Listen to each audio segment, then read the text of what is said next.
Sir নাকি বলেছে যে আপনাদেরকে থিওরি নিয়ে নিয়েছে, আমার জবের সাথে দেখাইতে বলেছে। ঠিক আছে, থিওরি আপনাদের পেপার ক্রোমাটোগ্রাফি করাইছে না? না,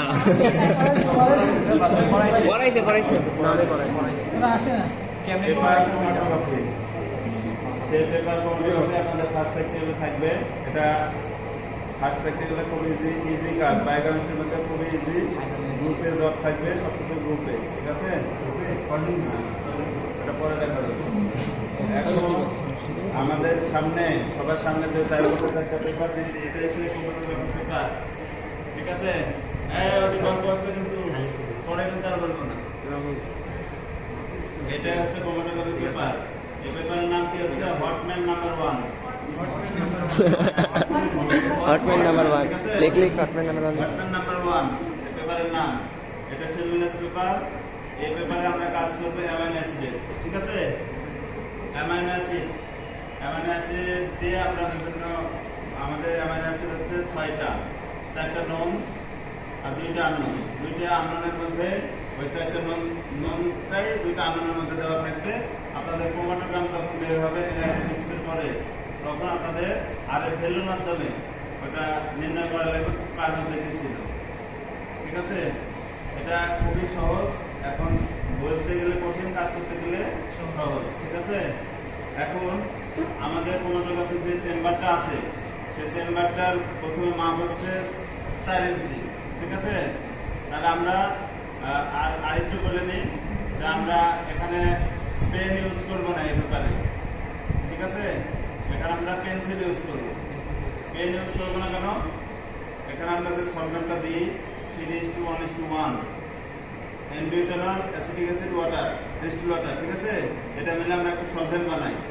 যে সলভেন্টটা এটা যখন ওভারনাইট রাখা লাগবে সলভেন্টের উপরে, তখন পেনের কালি যদি হয় তাহলে ওটা কিন্তু ছড়াই দেবে, অর্থাৎ নির্দিষ্ট কোনো দাগ থাকবে না, থাকবে। আর যদি পেন্সিল দিই ওটা ওখান থেকে আমাদের দূরত্ব মেপে নেওয়া ইজি হবে। ঠিক আছে, ওই জন্য আমরা পেন ইউজ করবো না। এখন আমাদের ট্যাঙ্কের যে চেম্বার, সেটার মাপ হচ্ছে 4 ইঞ্চি।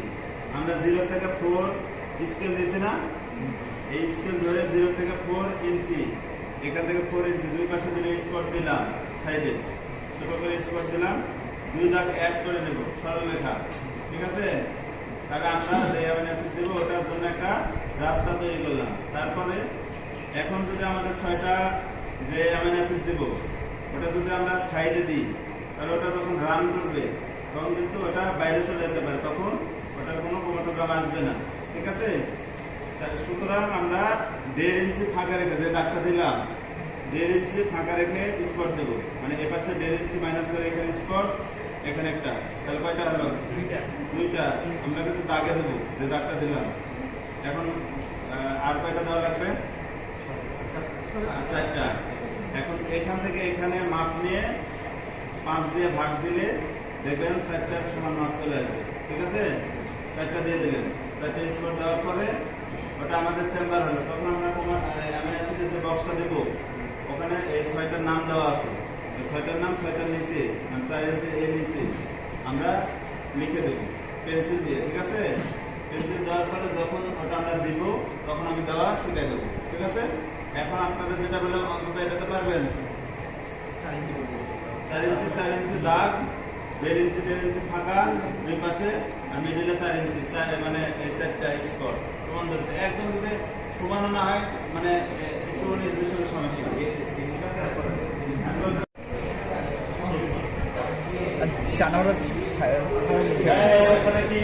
3 নাম্বারটা কি আছে? আসি এটা কি আর্জিনিন, তারপর কি আছে? থায়োনিন, টিএসআর, টিএসআর না এটা?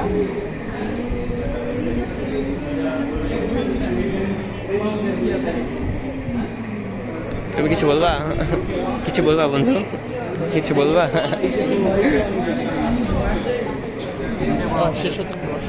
না না,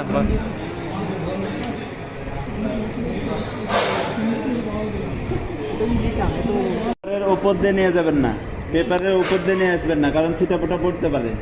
নিচ দিয়ে এই পাশ দিয়ে নিয়ে যায়, এখানে হাতটা দিয়ে এই যে ওপরে ওপরে আঙুলটা সরাই দিলাম, দেখেন ভরে ভিজছে না? এদিক তাকান, ভিজছে? জি হ্যাঁ, এই যে একটা শেষ, এই এতটুকু হলেই হবে, বেশি দেওয়ার দরকার নাই। দুইবার এটা যখন 6টা হয়ে যাবে দেওয়া, তারপরে এখানে গ্রুপ লিখবেন বড় করে, আর আপনাদের রেজিস্ট্রেশন যারা এই পেপারে আছেন তাদের রেজিস্ট্রেশন লিখবেন। এই রেজিস্ট্রেশন অনুযায়ী পরীক্ষাতে মার্ক দেয়, একজন ভালো করলে সবাই ভালো, একজন খারাপ করলে সবাই সবাই খারাপ। ওই জন্য সাবধানতা দেখে শুনে কাজ করে নিতে হবে। হ্যাঁ বল, বড়টা হচ্ছে ফিউশন টিউব, ছোটটা ক্যাপিলারি টিউব। আর কোন টার্ম বলছে?